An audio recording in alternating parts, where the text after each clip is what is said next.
Italian Wine Podcast. Chin Chin with Italian wine people.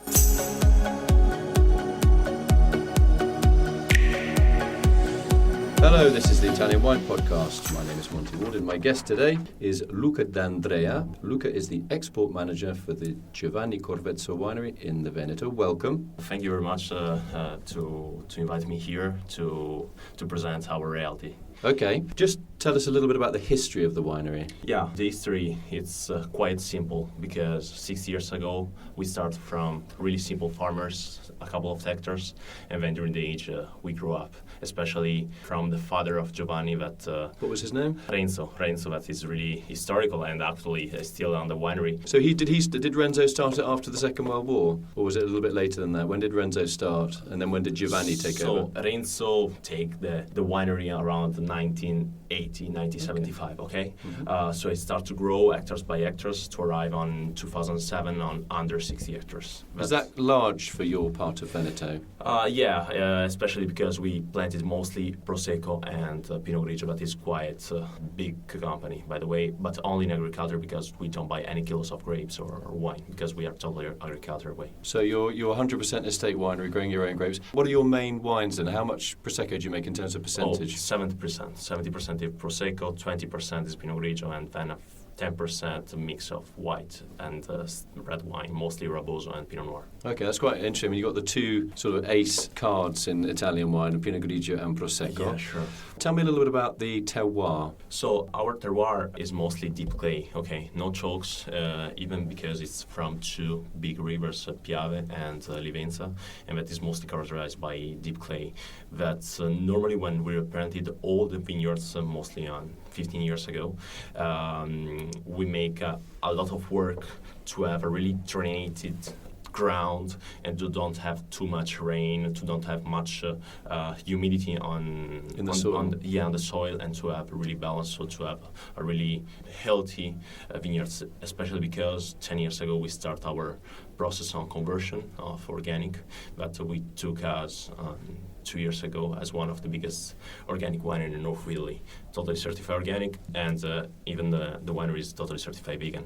For us it's really important. Giovanni took the administration of all the winery 5 years ago on 2013, and from that side we decided to go on the international market, start to bottle the wine, because before we were not bottler. Okay? You're selling in bulk? Yeah, mostly, yeah, sure. And then we start this process and go to the bottlerize our brand, and thanks God arrive today that we are doing very well in 25 different markets, and we are recognizing as really good value on the market of organic Prosecco and organic Pinot Grigio. So Giovanni's reason for making sure all his wines were okay for vegans, is that because he's a vegetarian? No, it's not for this reason. Is he a vegetarian? No, he's not a vegetarian. He's just omnivore, just eats everything, but it's not that this is the reason. It's different. Vegetarian and vegan in the wine, meaning that you can't add some substance like albumin, casein, or some other stuff that is typical from our industry. As an agricultural company, we never use this type of substance, okay, to add to the wine. And in this way, we decide to certify as vegan because we can do it, and even the market requests for this. So we want to show and certify that we don't use this type of substance. So basically, you were making the wines vegan, and you thought because we're making them vegan, we might as well let people know. We are always on this way. Yeah, we just want to let people know this. Yeah. Is that when you go to America? I know you spend a lot of time in America. It's a very important market for you. Is the vegan thing? Do people care about that? No, honestly, United States don't care that much about vegan. Even about organic. The story of organic in United States is really wired. Sorry, because the market on the last 5-7 years on organic side for United States, especially in the wine, was not performed really well. Especially because the USDA organic certifying have different rules from European. And normally it's without sulfites, that is really difficult to obtain in Europe. And normally to obtain wine like this, you have to pasteurize the wine. And you obtain a wine that is not good on quality. 10 years ago, start to launch the organic USDA certificate in the United States, and people associate organic with not good quality. Okay, because many times was not good quality. So from that side, the performing of organic wine was not so well. But I just come from 2 days in Orlando for a healthy organic fair of food and wine, and I can say right now that it started to change the things, okay? Because people start to understand that organic is different, that is especially the wine from Europe is mostly certified made with organic grapes, and they are start to recognize, even with some shelf talkers, some neck talkers, that is something a plus, okay? And so they can spend a little bit more about this, absolutely. I mean, which demographic are you talking about? Are you talking about this famous millennials, or are you talking about older consumers? No, absolutely about millennials, especially because you know very well that even Prosecco, my sector, is mostly composed by millennials and ladies, so absolutely. So are you the biggest producer of organic Prosecco then? No, I'm not the biggest organic producer, but we have the biggest extension of own property as organic Prosecco, because there's some guys that produce more as an industry and produce more. But are they buying in grapes? Yeah, they buy grapes of wine, yeah. So you're the biggest estate-grown Prosecco producer? Yeah, sure. That's amazing. Yeah, it's, we decided to keep it this way because we think it's not for mod, because it's totally, I can say, it's not convenient to produce organic Prosecco. On the problems that we have on disease, on this type of humidity, hail this year, it's really complicated to produce organic, okay, especially in Prosecco with our weather and our climate and our soil, whatever. So it's not convenient because the market is not valorizing yet the value, the added value.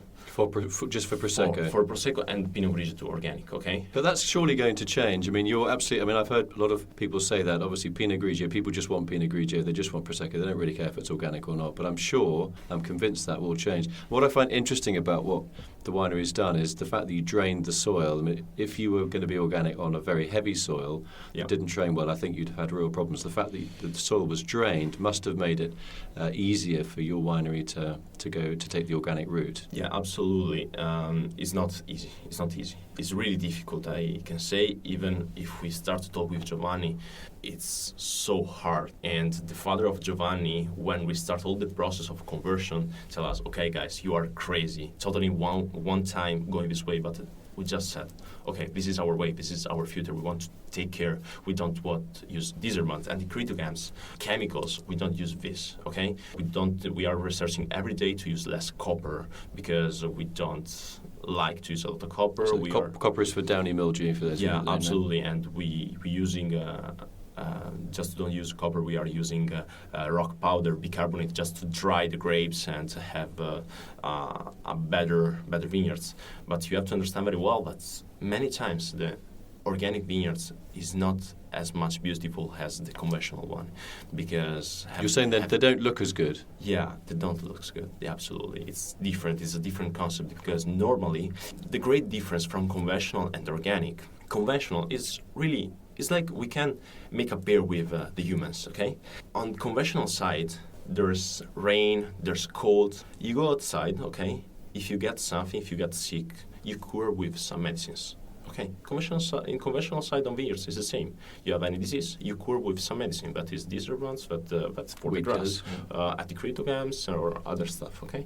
In other way, in organic, is if rain, cold, you get a scarf, you get a heavier coat, okay? And in the same way, in organic vineyards, you have to cover and protect your vineyards, and you have to do as much possible to protect and have less disease as possible, okay? Yeah, prevent rather than cure. Yeah, prevent, yeah, absolutely, and not cure. This is the difference, because everything that you take inside the vineyards penetrate inside the leaf and go in your glass finally. That's it. Is your Prosecco made in, let's say, the classic way, where it looks like a white wine, but it has bubbles in it? Do you make like a yeasty Prosecco wine that's bottled with some Yeah. yeast in it. Do you do that, or are you going to think about doing that? Oh, no, absolutely. We produce it. I think You do make one then? Yeah, we make two. We Okay. make also rosé. Go on, tell us about that. Go on. I think we share 30% of the market, total market, because the surly that's common, or called fondo, or just the method of the grandfather that made the Prosecco, is something that is performing well. But as numbers of Prosecco, we are just talking about 250,000 bottles total in the world. So we are really good, but we are producing something like more than 50,000 bottles yearly, okay, of Prosecco called fondo. Col fondo means with a Yeast with a on the sediment. bottom. Yeah, sure, absolutely. And from the last year, we also launched a rosé that no one produced in this way, from a typical grape that is called Raboso, but we have 5-6 hectares. Raboso, yeah, really characterized by really high acidity, even because the ripening is really long.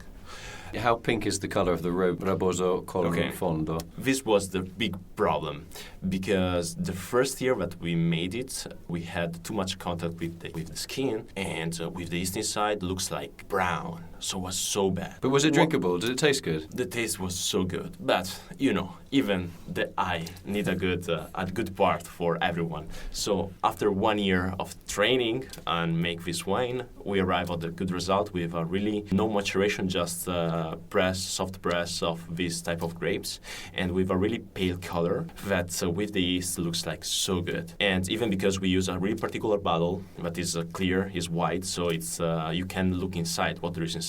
And from this side, we take even a small tag called shake it, because we think that yeast is a part of the wine, and we want to shake it before to serve the wine, okay? But hang on, shake it when the bottle is sealed? Because if you start walking around a restaurant or at a party or at a wedding and shake it, at the top isn't on the bottle, you're going to create a bit of a mess, right?